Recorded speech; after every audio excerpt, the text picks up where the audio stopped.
Am I the only one that finds it highly satisfying that the company originally known as Liberty Tax entered into a bankruptcy asset purchase agreement for the Vitamin Shoppe on tax day?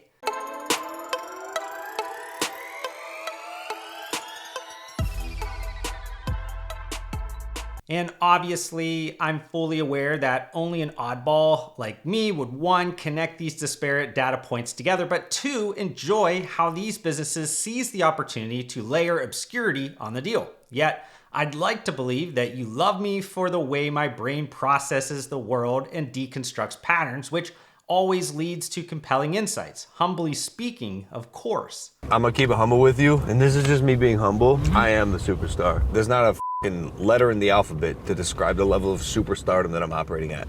And that's just me, like, I'm trying to be as humble as I can with you. But if you remember from about 2 weeks ago, within the opening portion of another content piece about the specialty retail brand, I stated that while we patiently wait for the approved Chapter 11 bankruptcy restructuring proposal involving Franchise Group, which is the portfolio company that owns the Vitamin Shoppe, and recognizing that a big announcement would be coming soon is due to closely watching the court proceedings, a promise I made to my audience within that original Franchise Group Chapter 11 bankruptcy content from more than 6 months ago. Moreover, at the very end of that November 2024 content, I mentioned that while it's highly unlikely the Vitamin Shoppe could be owned by a group that isn't the current debt holders. And if that happens, well, this content series will get a whole lot more interesting.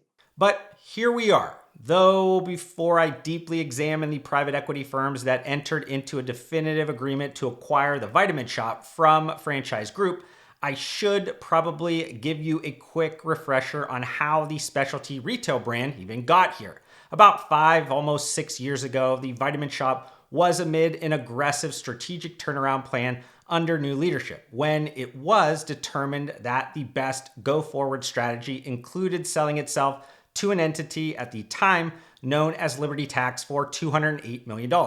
After that acquisition, Liberty Tax, which also owned Buddy's Home Furnishings, would change its portfolio name to Franchise Group and go on to acquire several other franchised or franchisable companies like Pet Supplies Plus. And Franchise Group would operate as a publicly traded entity for the next 3.5 years until it was decided in May of 2023 that the retail brand portfolio would be taken private through a $2.6 billion management buyout.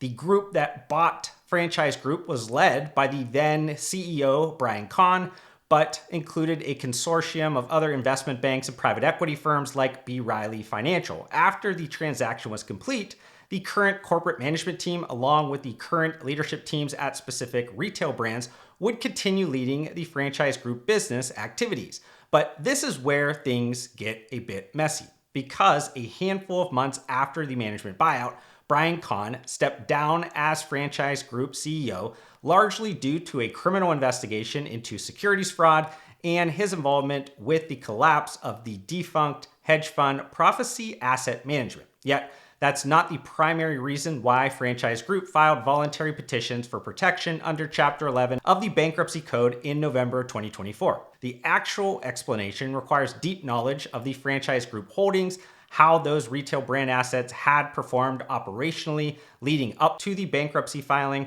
and a grasp of basic macroeconomics. And I could obviously spend several more minutes detailing everything again, but I don't want to sound like a broken record for half of my audience that already watched it. So if you haven't seen it yet, jump back and consume that previous Franchise Group bankruptcy content from last November because it's packed with insightful supporting details. Instead, I want to talk about April 16th of 2025 because that's when Kingswood Capital Management and Performance Investment Partners announced that they had collectively entered into a definitive agreement to acquire the Vitamin Shoppe from Franchise Group. And subject to customary closing conditions and regulatory approvals, the transaction is expected to close later within this current quarter.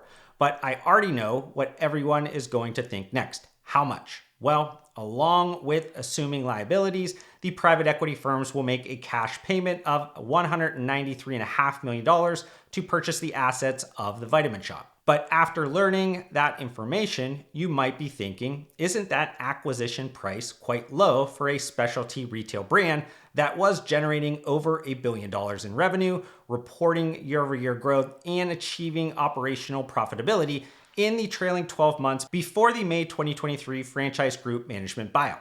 If I had all of the updated financial information, I could answer that definitively, but compared to the revenue or EBITDA multiples of CPG brands that you usually hear me break down, retail trade businesses are much lower. Yet we can assume the private equity firms involved got a great deal, especially because of the franchise group bankruptcy situation. Though if the Vitamin Shoppe was never off limits and the franchise group were always looking to make deals, why not sell it before the bankruptcy filing? You know, when you arguably have more leverage to increase the potential purchase price. Well, as we've learned through this bankruptcy process in April 2023, Franchise Group did indeed gauge market interest and initiated a broad search for potential buyers in connection with a potential sale of the Vitamin Shoppe.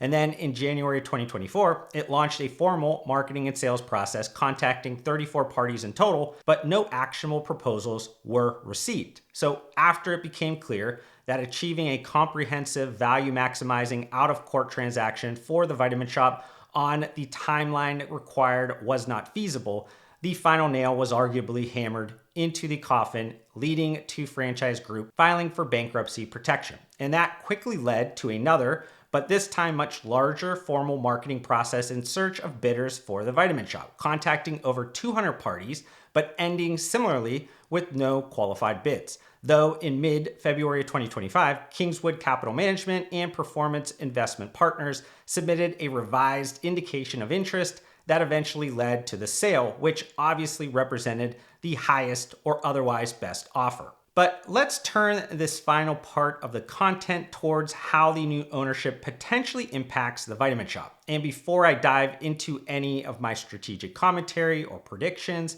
it's probably contextually relevant to understand the asset purchase agreement stated that the Vitamin Shoppe was currently not growing revenue and failing to meet the franchise group profitability target. So this is not a specialty retailer that was thriving or obviously in a place of strength heading into a challenging consumer spending year within a category reverting back to growth rates seen prior to the Great Shutdown era. But maybe a good starting point would be looking for clues within the press release quotes provided by the private equity firms collectively.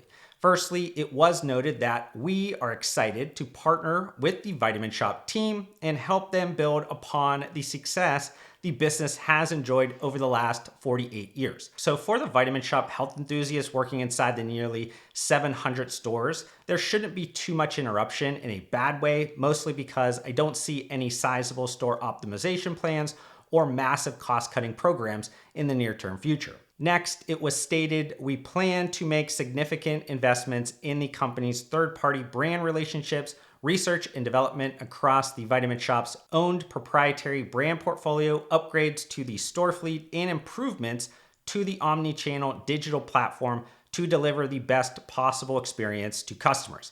And I interpret that as the new ownership noticing what it believes to be underinvestment or even levels of mismanagement by Franchise Group over the last almost 6 years, is focusing on several strategic areas that can unlock a potentially lucrative growth opportunity. But let's break that down further into specific strategic areas, starting initially with the Vitamin Shoppe third-party brand relationships. And there was, at least to me, an interesting associated quote from the new owners within that press release, stating that the Vitamin Shoppe is the perfect partner for emerging and growing brands at a time in history when it is more important than ever for these brands to demonstrate success and traction in physical retail as well as online. But that could mean something strategically defensive and or offensive. From a defensive perspective, new ownership could be signaling it believes the Vitamin Shoppe must become better at attracting and delivering value to the best and brightest third-party well-being brands. Alternatively, from an offensive perspective, New ownership could be signaling it believes the Vitamin Shoppe is an integral launchpad for the best and brightest third-party well-being brands, and it plans to potentially benefit more from that positioning strength. Now, if these private equity owners indeed believe they are playing from a position of strength, I hope they understand that red button is only available after it has done the hard stuff, which to me is defined as enhancing the role the Vitamin Shoppe has within not only the third-party brand growth journey, but a customer's lifelong wellness journey. The next strategic area of that press release, quote, surrounded a more robust private label strategy. And this focus should be quite simple to understand as it's driven by a growing consumer preference for value. Additionally, great store brands can enhance customer experience and become a source of revenue and competitive advantage by differentiating from competitors. Moreover, compared to GNC, its closest specialty retail competitor, the Vitamin Shoppe generates substantially less private label dollar sales, but also as a percentage of total revenue. The third strategic area within that press release quote mentioned upgrading the Vitamin Shoppe store fleet. If you remember, the Vitamin Shoppe announced a new store concept in October of 2019, but then was largely forced to abandon the large-scale change due to a string of already mentioned external and internal events impacting the specialty retailer. And while some upgrading happened to the total store fleet, the most significant store decision announcement came last month as the Vitamin Shoppe debuted a shop within a shop hometown store concept. And I'm sure you're curious on my hometown store thoughts, but my mother always used to say that if you don't have anything to say nicely, you should say nothing at all. So I'll just mention that though I think destination stores that offer unique experiences is important, I would have done things wildly different to actually make it impactful to the Vitamin Shoppe and third-party brands involved. Regardless, according to a recent Deloitte survey, nearly half of the executives are planning to make moderate to significant investments in physical store remodels in 2025. But I believe a great deal of these store upgrades will be focused on how technology will play a crucial role in offsetting the impact of waning consumer demand on these businesses. And back in May 2021, I predicted this about the subject. It's probably important for me to talk about my ideology on the role stores will play in the future of commerce. The store of the future must become a physical portal into brand and product experiences that are relevant to the target audience. It means becoming a place where consumers can be inspired, learn, socialize, and experiment with new products and services. It should be a place that prioritizes customer service while also using digital touchpoints that drive in-store traffic and enable physical stores to operate within a broader interconnected ecosystem. This will mean that the store network will become an increasingly vital part of last mile fulfillment. But almost 4 years later, retailers wanting to thrive in this equally challenging environment must still be willing to invest in and experiment with new omni-channel digital platform technologies to deliver the best possible experience to customers. Moreover, specialty supplement retailers must have a foundational mindset that places customers at the center of a flexible, almost choose-your-own-adventure style of shopping, acknowledging wellness-minded consumers are also more solution-aware due to the sheer access to information on substitutions. And if you're interested in learning more about a key initiative within this area, I suggest watching the Whole Health RX by the Vitamin Shoppe content I uploaded 2 weeks earlier. But then for this last portion of the content, maybe it's best to look for any established patterns of action within these two private equity firms.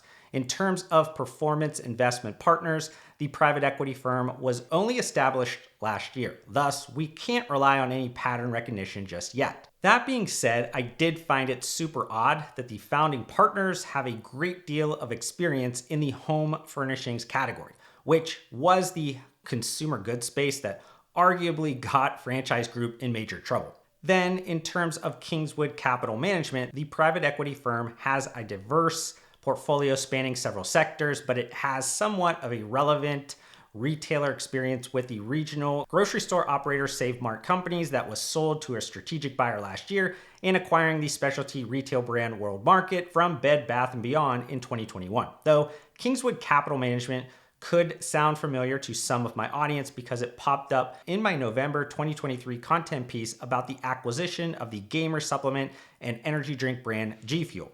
And whether that means G Fuel will become technically a pseudo private label brand of the Vitamin Shoppe is neither here nor there, because I'm more interested in mentioning something else. When Kingswood Capital Management acquired G Fuel, it replaced the CEO. And that's exactly what the PE firm will officially do when the Vitamin Shoppe transaction closes. And who will be the new CEO of the Vitamin Shoppe? None other than the previous CEO, Sharon Leite. And I know sharing that information that isn't quite public yet as of recording is out of character for me, but I'm disclosing it because the bulk of my supplement industry stakeholder audience already knows about it. Yet, I'll end the content here and maybe pick up again when a recorded strategic conversation with Sharon Leite makes sense. But I hope you enjoyed the first principles thinking that went into my latest YouTube video. If you did, can you do me a favor by hitting that like button? That quick and free action helps YouTube know my content is worth spreading to more people. Also, we're getting really close to reaching my next subscriber goal, and it would be great if you join me on this journey. But to do that, we need to fix the fact that slightly more than 3/4 of you that are watching this video right now are not subscribed to my YouTube channel, and that hurts my feelings. Regardless, I want to thank you for giving me some of your attention and time, and I'll see you on the next one.